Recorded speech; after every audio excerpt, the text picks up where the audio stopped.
All right, so we're back for another deep dive, and today we're going to be talking women's college basketball. Sounds good. It's pretty obvious that Mhm. two teams in particular are really generating a ton of buzz right now online, and that's UConn and South Carolina. Yeah, for sure. We've got some pretty interesting data here. It's kind of a snapshot of what people are actually searching for online and what they're saying.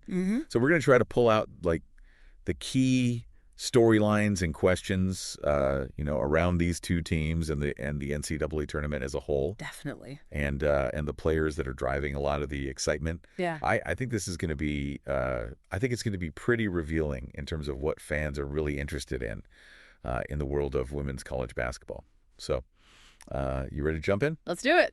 Okay, so one of the things that really jumps out right away is just the sheer number of searches that are like directly comparing UConn and South Carolina, right? Like UConn versus South Carolina versus UConn. It's like this is the matchup that everybody's waiting for. Definitely the marquee matchup, yeah. Yeah, and it goes beyond that. Like people are looking for scores and predictions. UConn South Carolina score, UConn versus South Carolina prediction, and even using like abbreviations like USC versus UConn or UConn versus SC, SC versus UConn.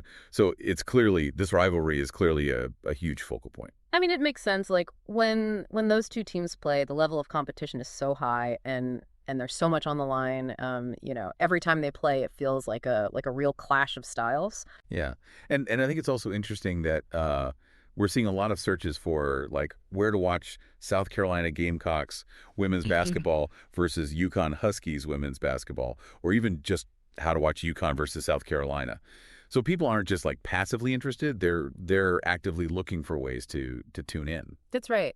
And it speaks to how, accessible the game is becoming. Like people have options. They can watch it on TV. They can stream it online. Yeah. Okay, so let's zoom out a little bit and look at the tournament as a whole. We're seeing a lot of searches for, women's March Madness, NCAA Women's Championship, Women's Final, NCAA Women's Basketball, NCAA Women's Final Four.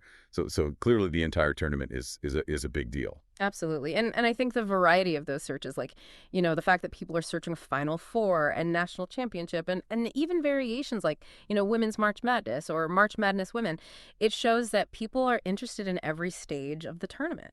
Yeah, and it's not just about, this year's tournament either.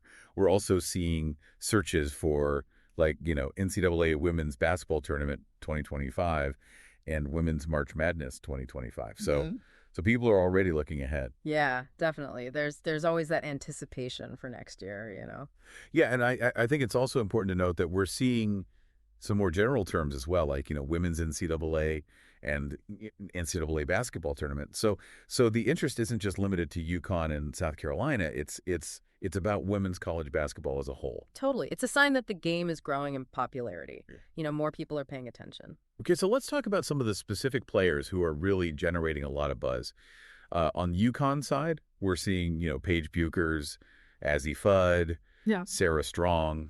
Big names. And then for South Carolina, we've got, Dawn Staley, the coach, KK Arnold, Caitlin Shen, Aaliyah Edwards, Ayla Brown, Ashlyn Shade, and even the analyst, Cheney Idol-Mike, and the player, Full Wiley. So clearly, individual talent and leadership are really important to fans. Yeah. I mean, the players are the faces of the game, right? People connect with them on a personal level. Yeah, and it's not just about like their performance on the court either.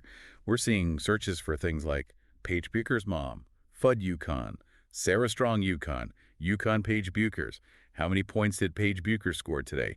Where is Paige Buchers from? So people want to know more about their backgrounds and their lives off the court. I think that's really interesting. It shows that fans are invested in these players as people, not just as athletes. Yeah, and it's kind of poignant, but we're also seeing Gigi Bryant pop up in the searches. Yeah, that's definitely a reminder of her legacy and the impact she had on the game. Okay, so shifting gears a little bit, let's talk about the teams themselves. We're seeing a lot of very straightforward searches like UConn women's basketball, South Carolina women's basketball, and then their full names, UConn Huskies women's basketball and South Carolina Gamecocks women's basketball. And we're also seeing abbreviations like UConn WBB and Gamecock women basketball. So clearly there's a lot of interest in these two teams specifically. It just shows the brand recognition that those programs have built. People know them by their nicknames, their abbreviations, everything. Yeah. And we're also seeing some more general searches like, UConn women's, South Carolina, UConn women's NCAA basketball, UConn game, women's NCAA basketball, Connecticut women's basketball, UConn Huskies.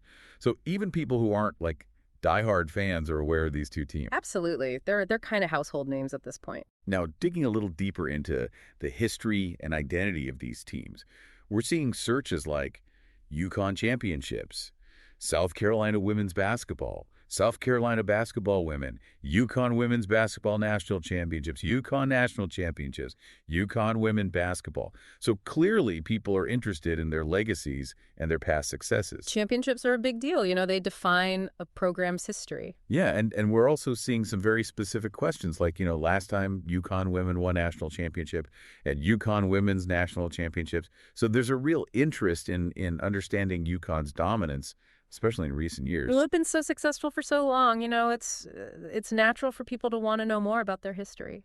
And we're also seeing a lot of searches that directly compare the two teams, like UConn versus UConn USC, and then the full UConn versus South Carolina women's basketball, UConn Huskies women's basketball versus South Carolina Gamecocks women's basketball, and vice versa.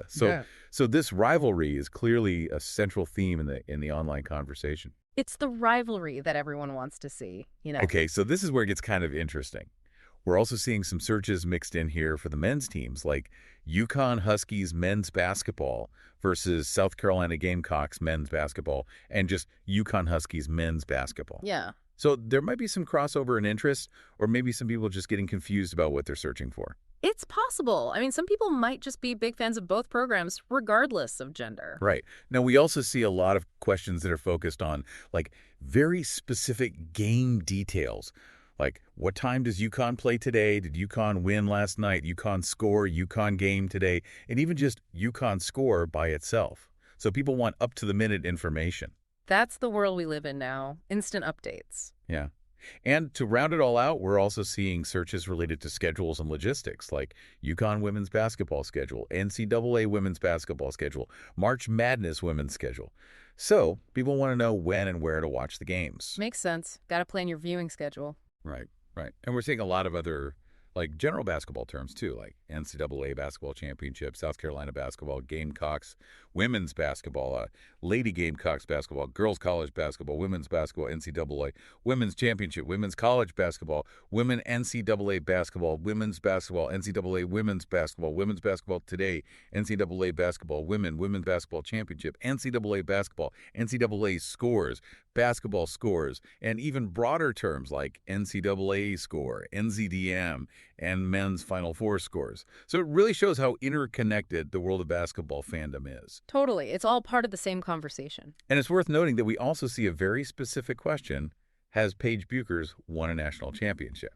So even within a team sport, people are really focused on individual achievements. Paige Bueckers is a star, People are drawn to her story. All right, so as we wrap up this deep dive, what are some of the key takeaways here? Well, I think first and foremost, the UConn-South Carolina rivalry is clearly a major driving force in women's college basketball right now. That's where a lot of the attention is focused. Yeah. And then secondly, the NCAA women's tournament as a whole is a huge draw. People are interested in every stage of the tournament, not just the final game. Mm-hmm.